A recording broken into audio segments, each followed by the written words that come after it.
ആൽബിൻ ഗാർഡനിലേക്ക് എല്ലാവർക്കും സ്വാഗതം. ഇന്ന് ഞങ്ങൾ പരിചയപ്പെടുത്താൻ പോകുന്നത് എന്നാന്ന് പറഞ്ഞത് ഒരു തെങ്ങിൻ തൈ നടുന്നത് എങ്ങനെയാണെന്ന്. കണ്ടോ? ഇത് ഗംഗാ പോണ്ടത്തിന്റെ തൈയാണ്. ഈ തൈ നടുന്നത് എങ്ങനെയാണെന്ന് നമുക്ക് ഒന്ന് നോക്കാം.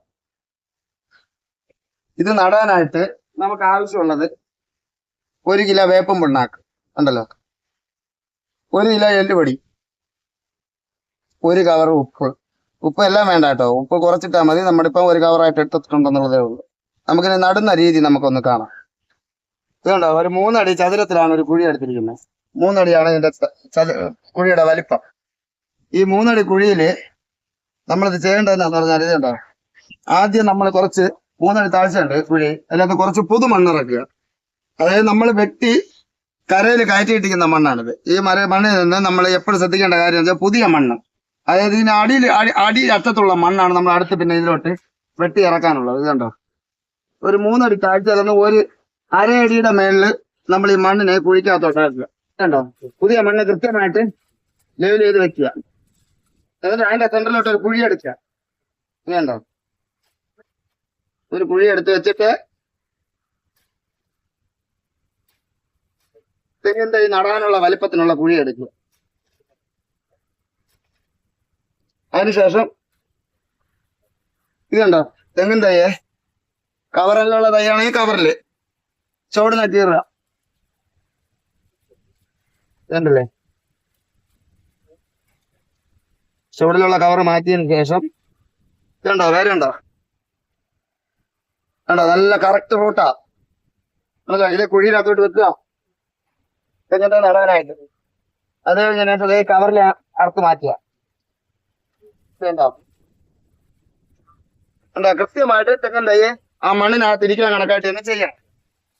അതിനുശേഷം വേപ്പും പിണ്ണാക്ക്, എല്ലുപൊടി. ഇതുണ്ടോ, ഇത് വേപ്പും പിണ്ണാക്ക്, ഇത് എല്ലുപൊടി. ഇതിനെ നമ്മൾ ഇതിന്റെ ചുവട്ടിലോട്ട് ഇടുക. ഇതുണ്ടോ, വേപ്പും പിണ്ണാക്ക് എല്ലുപൊടിയും കൃത്യമായിട്ട് അതിന്റെ ചുവട്ടിലോട്ട് ഇട്ടതിന് ശേഷം അടുത്ത് ഈ കുഴി കുറച്ച് മണ്ണിടുക. ഇതുണ്ടോ, പുതുമണ്ണ് തന്നെ നമ്മൾ വെട്ടി കുറച്ച് ഭാഗങ്ങളിലോട്ട് ഇടുക. അന്നേരം അടിയൊരായിട്ടുണ്ട്. അടുത്ത് ഈ മേൽഭാഗത്ത് അതിന്റെ ആ പന്നൽ വേര് ഓടാൻ കണക്കായിട്ട് നമ്മൾ അടുത്ത് ബാക്കിയുള്ള എല്ലുപൊടിയും വേണ്ട അടിയോരം ഇട്ട് കഴിഞ്ഞ് നമ്മൾ ഇനി അതിന്റെ അടുത്ത പുറകെ ഇടുക. കുറച്ച് ഭാഗം ദൂരത്തോട്ട് ഇട്ട് കഴിഞ്ഞതിന് ശേഷം ഇത് കണ്ടോ, അത് കഴിഞ്ഞതിനായിട്ടാണ് രണ്ടാമത്തെ റൗണ്ടിലാണ് നമ്മൾ ഉപ്പിടാനായിട്ട്. ഉപ്പിടുന്ന എന്തിനാന്ന് വെച്ചാൽ ഈ വേരൊക്കെ ഒന്ന് കേടുപാടുണ്ടെങ്കിൽ അത് മാറാൻ വേണ്ടി. ഇത് കണ്ടോ, ഇങ്ങനെ ഉപ്പ് തൂറ്റി കൊടുക്കുക. കുറച്ചുപ്പ് മതി കേട്ടോ, ഒരുപാട് ഉപ്പൊന്നും വേണ്ട, കുറച്ചിടുക. അതിനുശേഷം നമ്മൾ ഈ ഉപ്പിടുന്നതിന്റെ പ്രത്യേകത എന്ന് വെച്ചാൽ ഈ വേരൊക്കെ വന്നിട്ട് ചില കൃമിശല്യങ്ങൾ ഉണ്ടാവും. അതിൽ നിന്ന് വ്യത്യസ്തമായിട്ട് മാറാൻ വേണ്ടിയിട്ടാണ് നമ്മൾ ഈ പരലുപ്പ് ഇതിന് വേണ്ടിയിട്ട് യൂസ് ചെയ്യുന്നത്.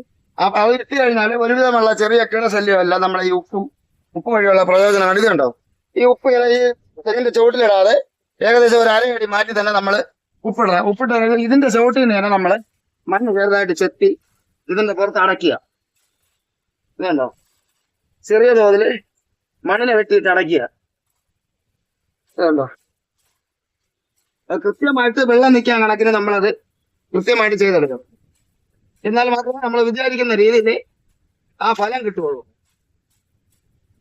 ഇതുണ്ടോ, പിന്നെ കൃത്യമായിട്ട് അതിട്ട് അതിന്റെ കേടുപാടെല്ലാം തീർക്കുക. ഇങ്ങനെ തെങ്ങ് നടയണ്ടേ. അത് കഴിഞ്ഞ രീതി കണ്ടോ, ഈ ചൂട് ഭാഗം എപ്പോഴും പുറത്തേ ഇരിക്കാവൂ തെങ്ങ് നടുന്ന സമയത്ത്. ഇങ്ങനെ തന്നെ കറക്റ്റായിട്ട് കൃത്യമായിട്ട് നമ്മള് തെങ്ങിന്റെ നട്ടെടുക്കണം. ഇത് കണ്ടോ, ഇത്രയും ഭാഗം വന്നിട്ട് എപ്പോഴും പുറത്തേ ഇരിക്കുക. കാരണം വെള്ളം നനയ്ക്കുന്ന സമയത്ത് വെള്ളം ഇതിൽ കെട്ടി നിൽക്കാതെ ഈ ഭൂമിയിൽ തന്നെ പിടിക്കണം. അത് കണക്ക്. അത് കഴിഞ്ഞതിന് ശേഷം ഇതിപ്പോ നട്ട് കഴിഞ്ഞ് വെള്ളം ഒഴിച്ച് ഒരു 1.5 മാസം കഴിയുമ്പോൾ ഇവിടുന്ന് ഒരടി ഇവിടെ മാറ്റി പിന്നെ അടുത്ത് ഒന്നുകൂടെ വന്ന് വൃത്തിയാക്കിയ ശേഷം പൈറ്റംപോസും പൊട്ടാസ്യം വേപ്പം മണ്ണാക്കി എല്ലുപൊടിയും കൂടെ മിക്സ് ചെയ്ത് ഇതിന്റെ ചവിട്ടിൽ കൂടെ ഇട്ട് ഒരു അണപ്പോടെ അണച്ചു വിട്ട് കഴിഞ്ഞാൽ മതി.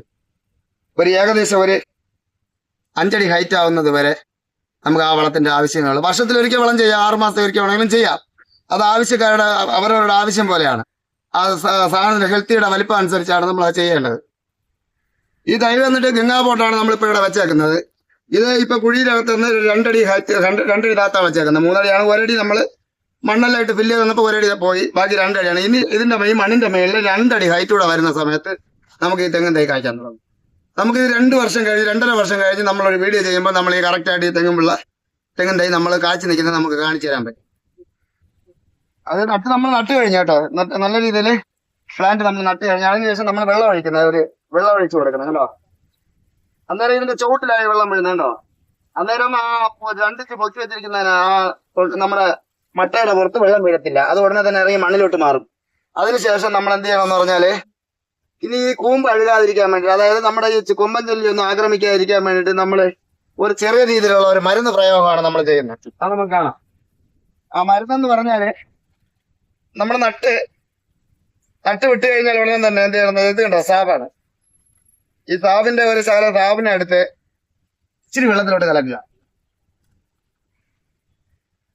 കണ്ടോ, ഒരു കുറച്ചെടുത്ത് മതി കേട്ടോ, കുറച്ച് മതി എന്ന് പറഞ്ഞാല് ഈ തെങ്ങിന് ഈ കൊമ്പഴുകൊന്നും വരാതിരിക്കാൻ വേണ്ടി നമ്മൾ ഇതിൽ കലക്കിയിരിക്കുന്നത് സാബ് ഫൈറ്റർ 2 മെഡിസിനും കൂടെ നമ്മൾ മിക്സ് ചെയ്താണ് ഇതിൽ വെച്ചേക്കുന്നത്. ഇത് കണ്ടോ, അത് കാണാൻ സാധിക്കും. സാബും ഫൈറ്ററും കൂടെയാണ് കേട്ടോ. ഫൈറ്റർ എന്ന് പറയുന്ന മരുന്ന് സാബ് എന്ന് പറയുന്ന മരുന്നും കൂടെ ചേർത്തിട്ട് ഇത് കണ്ടോ, ഇതിന്റെ ഓരോ ഓലയുടെ അടിഭാഗത്തും ശ്രദ്ധിച്ച് കണ്ടോളണം. ഇത് കണ്ടോ, ഓരോ ഇലയുടെ അടിഭാഗത്തും നമ്മൾ ആദ്യത്തെ ആ നടുന്ന സമയത്ത് ഒന്ന് ഒഴിച്ചു കൊടുത്താല് നമ്മുടെ ഈ ചെറിയ തൈക്കൊന്നും ഒരു കാരണവശാലും ഒരു കൊമ്പൻ ചെല്ലിയുടെ ആക്രമണവും നമ്മുടെ അടുത്തുണ്ടാവില്ല. ഈ കൂമ്പിലോട്ട് അങ്ങ് ഒഴിച്ചു കൊടുത്താല് അത് കൃത്യമായിട്ട് അതിന് വേറെ ഇനി ഇതിനകത്ത് നമ്മൾ വേറെ ഒന്നും ചെയ്യേണ്ട കാര്യമില്ല. കൃത്യമായിട്ട് ഈ സാഫും ഫൈറ്ററും കൂടെ ചേർത്ത് നമ്മൾ മിക്സ് ചെയ്ത്, അതായത് ഒരു ലിറ്റർ വെള്ളത്തിൽ 10 ഗ്രാം എന്നുവെച്ചാൽ അങ്ങനെ രണ്ടും കൂടെ 10 ഗ്രാം വെച്ച് 20 ഗ്രാം വെച്ച് ഇതിന്റെ മണ്ടയിലോട്ട് ഒഴിച്ച് വിട്ട് കൊടുത്താൽ മാത്രം മതി. അത് കഴിഞ്ഞിട്ട് നമ്മൾ ഓരോ ട്രിപ്പ് വളം ചെയ്യുന്ന 1 മാസത്തിലൊരിക്കലോ 2 മാസത്തിലൊരിക്കലോ ഇതുപോലെ ചെറുതായിട്ടൊന്ന് ഒരു ലൈറ്റായിട്ടൊന്ന് പിന്നെ മെഡിസിൻ കലക്കി ഈ കൂമ്പിനകത്തോട്ട് ഒഴിച്ചു കൊടുത്താൽ ഒരു കൊമ്പൻചെല്ലിയും വരില്ല, ഒരു കീടനാശിനികളും നമ്മുടെ തെങ്ങിൻ തൈയെ ഒരു കാരണവശാലും കേടാക്കില്ല. അത് മാത്രമല്ല, ഇതിന്റെ ഒരു പ്രത്യേകത എന്താന്ന് പറഞ്ഞാല്, ഇതാ വരുന്ന ഈ കൂമ്പ് ആദ്യം നമ്മുടെ കയ്യിൽ നിന്ന് ഇങ്ങനെ ഊരിപ്പോകുന്നത്. അതായത് ഈ കൊമ്പൻചെല്ലി കടിച്ചു കഴിഞ്ഞാൽ ആദ്യം വരുന്നത് എന്നതാ, ഈ കൂമ്പിനാ വലിച്ചെടുക്കുന്നത്. ഈ കൂമ്പ് വലിച്ചെടുക്കാതിരിക്കാൻ വേണ്ടിയിട്ടാണ് നമ്മൾ ഈ സാബിനെ ഒഴിച്ചു കൊടുക്കുന്നത്. സാബും ഫൈറ്ററും കൂടെ ചേർത്തുള്ള മിക്സ് ചെയ്തുള്ള വളം നമ്മൾ അതിനെ ഒഴിച്ചു കൊടുക്കുന്നത്.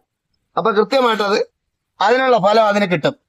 അതൊരു 2 മാസത്തെ വരെയും നിങ്ങൾ ചെയ്തു കൊടുക്കാമെങ്കിൽ നിങ്ങളുടെ ഈ തെങ്ങിന് ഒരു കീടനാശിനിയുടെ ശല്യവും ഉണ്ടാകത്തില്ല, അതിന് ഗ്യാരണ്ടിയാ.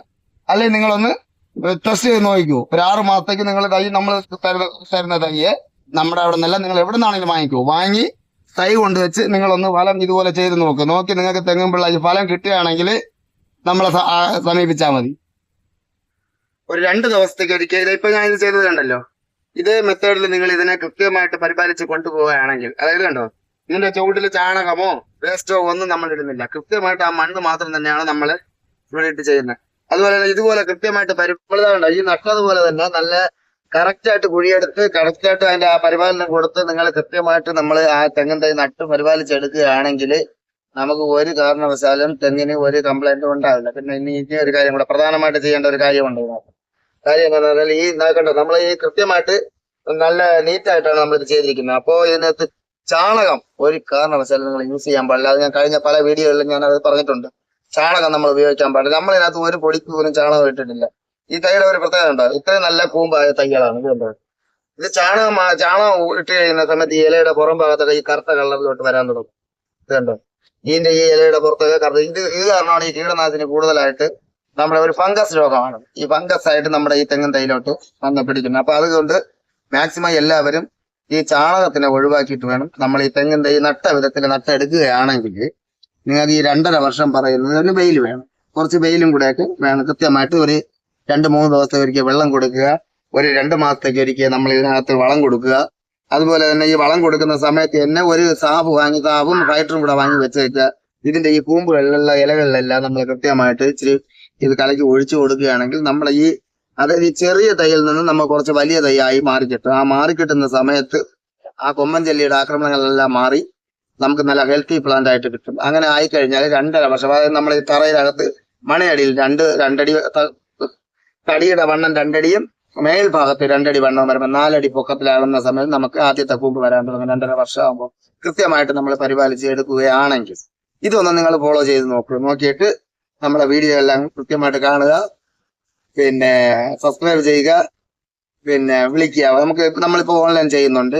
ഓൺലൈനിൽ ആവശ്യമുള്ളവർക്ക് വാട്സപ്പിലോട്ട് നമ്മൾ മെസ്സേജ് ഇടുകയോ നമ്മളെ വിളിക്കുകയോ ചെയ്താൽ നമ്മൾ ആവശ്യത്തിനുള്ള തൈകൾ നമ്മൾ വീടുകളിലെല്ലാം അടുത്തുള്ള DTDC കൊറിയർ സെന്ററിലോട്ട് അയച്ചു തരുന്നതായിരിക്കും. നമ്മുടെ വീഡിയോ കാണുന്നവർ സ്കിപ്പ് ചെയ്യാതെ വീഡിയോ കാണുക. വീഡിയോ കണ്ടാൽ മാത്രമേ നമ്മുടെ സ്ഥലം എവിടെയാണ്, ലൊക്കേഷൻ എവിടെയാണ്, നമ്മൾ എല്ലാ വീഡിയോയിലും നമ്മുടെ സ്ഥലവും ലൊക്കേഷനും, സ്ഥലം എവിടെയാണ്, എവിടെ നിന്ന് വന്നാൽ എവിടെ വന്ന് നമ്മുടെ നഴ്സറിയിൽ വന്ന് ചേരാം, ഇതെല്ലാം നമ്മൾ പറയുന്നത്. എന്നാലും നമ്മുടെ പ്രേക്ഷകർക്ക് കുറച്ച് കാര്യങ്ങൾ പിന്നെ അറിയുന്നില്ല. കാര്യം എന്താണെന്ന് വെച്ചാൽ ഓരോരുത്തരും വീഡിയോയിൽ പറയുന്നതെന്ന് വെച്ചാൽ പിന്നെ ലൊക്കേഷൻ അയക്കുക, ഫോൺ നമ്പർ അയക്കുക, ഇതെല്ലാം ഞങ്ങളുടെ എല്ലാ വീഡിയോയിലോട്ടും നമ്മൾ പറയുന്നതാണ്. അപ്പൊ ഒന്നുകൂടെ ഞാൻ പറഞ്ഞേക്കാം, ഞങ്ങളുടെ സ്ഥലം എന്ന് പറഞ്ഞാൽ പനച്ചമൂട് എന്ന് പറയുന്ന സ്ഥലമാണ്. തിരുവനന്തപുരം ജില്ലയില് നെയ്യാറ്റിങ്കര ധനൂച്ചപുരം വഴി വന്നാൽ പനച്ചമൂട്.